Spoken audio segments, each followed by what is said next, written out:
One of the things I love about squeegee painting is that you don't have to be precise at all. The paint does most of the work for you.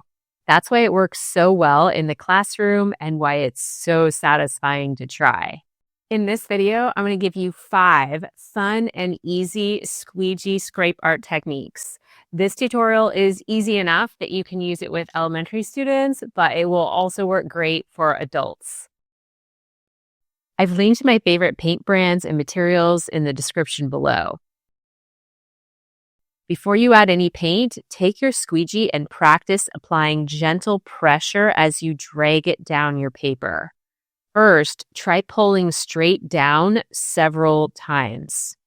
Once that feels comfortable, challenge yourself to make a slightly curving motion as you sweep downward.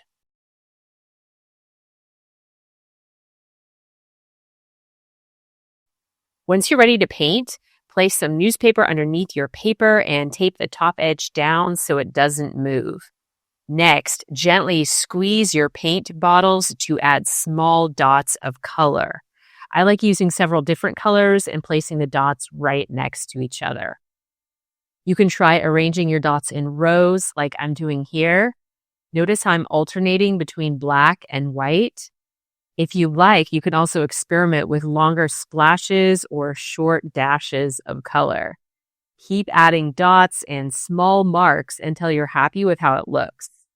I especially like the effect you get when colors are placed right next to each other. Be sure to leave a few inches of space at the bottom of your paper.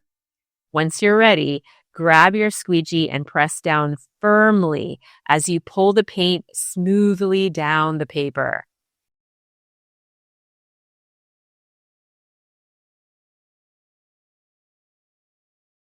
If you like, you can have a second piece of paper ready and use the leftover paint on your squeegee to make an additional painting.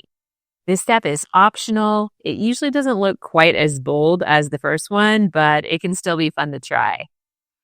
I still have a lot of paint at the top here, so I'm going to pull my squeegee through it one more time. Once you're finished, use a paper towel to thoroughly wipe both sides of your squeegee until it's totally clean and dry. If any paint remains, rinse your squeegee under the tap until it's fully clean. Carefully remove your painting from the newspaper. Fold up the newspaper you just used so the paint doesn't drip and throw it away. Then grab a fresh sheet of newspaper for your next painting. Here, I've poured some paint onto a paper plate to use as a palette. I'm using a paintbrush to apply thick dots of color to my paper. Before switching colors, pinch your brush inside a paper towel to remove excess paint. This helps keep the colors from getting muddy. I'm adding some loose mixed splashes of color to see what happens. Be sure to apply the paint very thickly. Thick paint is what allows the colors to smear and blend when you scrape them with a squeegee. I love placing white right next to another color so I can see how they blend and create contrast.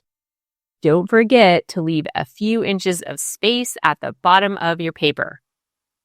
When you're ready, use your squeegee to scrape the paint down. Notice how I curve the squeegee slightly as I pull. This creates a really nice effect. As soon as you're finished, wipe your squeegee clean with a paper towel. Rinse it with water if needed. Then discard your newspaper and start fresh before your next painting. For this technique, I'm using a 1-inch flat brush to apply a thin, even layer of paint across my paper. Be sure to let the background dry completely before adding more paint on top. Just like before, add dots, dashes, or thin lines of paint using either bottles or a brush. Keep going until you're happy with the layout, and remember to leave space at the bottom. When you're ready, use the squeegee to scrape the paint down. Again, notice how gently curving the squeegee makes the result look extra dynamic. Don't forget to wipe off your squeegee right away. Carefully transfer your painting onto clean newspaper or a drying rack. Roll up your used newspaper, throw it away, and begin again with a fresh sheet. For this final technique, I'm drawing a simple picture with pencil, in this case, flowers, and then filling it in with very thick paint. This is a more advanced technique. It doesn't always turn out the way you expect, but it can be really fun to experiment with. I'm adding extra swirls of color for the background, blue for the sky, and green for foliage. Now I'm pressing down firmly as I scrape across the paper. Once it's dry, you can go back with a paintbrush to add details like stems or grass. Here's an important bonus tip. If you don't press down firmly with your squeegee, your paint will stay very thick. The colors will look dull, take longer to dry, and won't appear as translucent. Watch what happens here. At the top, I'm pressing firmly, creating bright, translucent color. As I move downward and apply less pressure, the paint becomes thicker and muddier.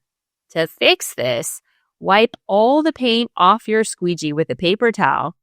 Then start again at the top, tracing the same motion, but pressing more firmly. This removes the excess paint and instantly brightens the result.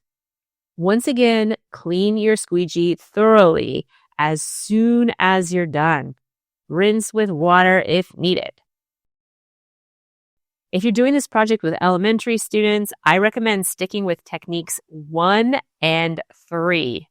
Technique 1 works well when students can squeeze paint bottles carefully. Technique 3 is a great option for younger students since it uses a brush and palette. Let me know in the comments how you enjoyed this lesson. Next up, check out this expressionist art project using masking tape and scribbles.